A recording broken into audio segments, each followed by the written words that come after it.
सासे बिफाया गावनि गथ'खौ बुथारनायनि उनाव गावखौ मिथिनो मोनाखै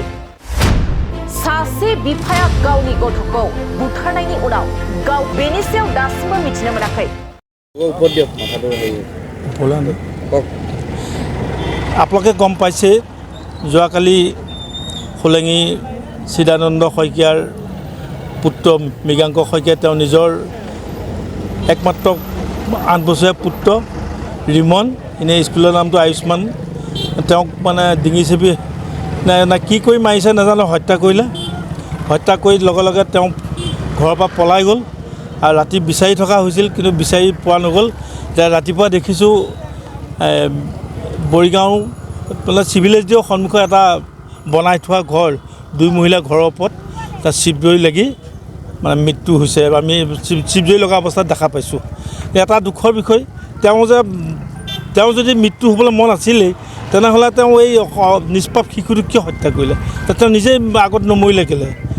তেওঁ মৃত্যু হোৱাৰ যে ইচ্ছা আছিলে তেওঁ অন্ততঃ শিশুটো জীয়াই ৰাখিব লাগিছিলে কিন্তু সেইটো তেওঁ মৰাত আমাৰ দুখ লগা নাই কিন্তু এটা নিষ্পাপ শিশুটোক যে তেওঁ হত্যা কৰিলে সেইটো এটা আমাৰ এটা কাললৈ এটা হেৰি থাকি গ'ল আমি অত্যন্ত আমি কষ্ট পাইছোঁ মোৰ নিজৰ নাতি মোৰ চিদা শইকীয়া সখী হয় মোৰ পুত্ৰ সম কিন্তু আজি সি এটা সাংঘাতিক মৰ্মান্তিক ঘটনা এটা বিৰল ঘটনা এটা কৰি থৈ গ'ল যিটো মানে মচিব নোৱাৰি কোনো মানুহৰ প্ৰত্যেক মানুহে আহিছে প্ৰত্যেক মানুহে চকু পানী টুকি গৈছে এইটো এটা বৰ মৰ্মান্তিক মানে দুখৰ ঘটনা হয় অতি দুখৰ বিষয় যোৱাকালি সন্ধিয়া নিজৰ দেউতাকেই 7 বছৰীয়া সন্তানক ডিঙি চেপি হত্যা কৰিছে বুলি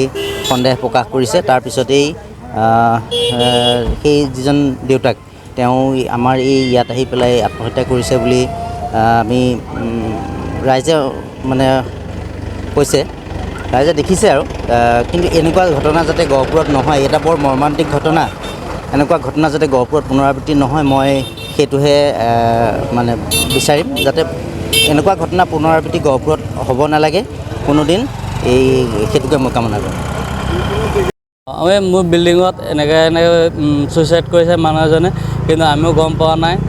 ৰাতি আহি পেলাই ছুইচাইড কৰিছে আমি গম নাপাওঁ এতিয়া আমি ৰাতিপুৱা 8টা বজাত আমি এতিয়া চাইছোঁ চোৱাৰ পিছত আমি পুলিচ প্ৰশাসনক ফোন কৰিছোঁ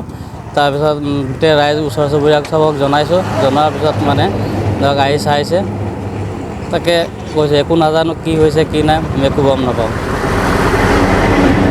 হ'ব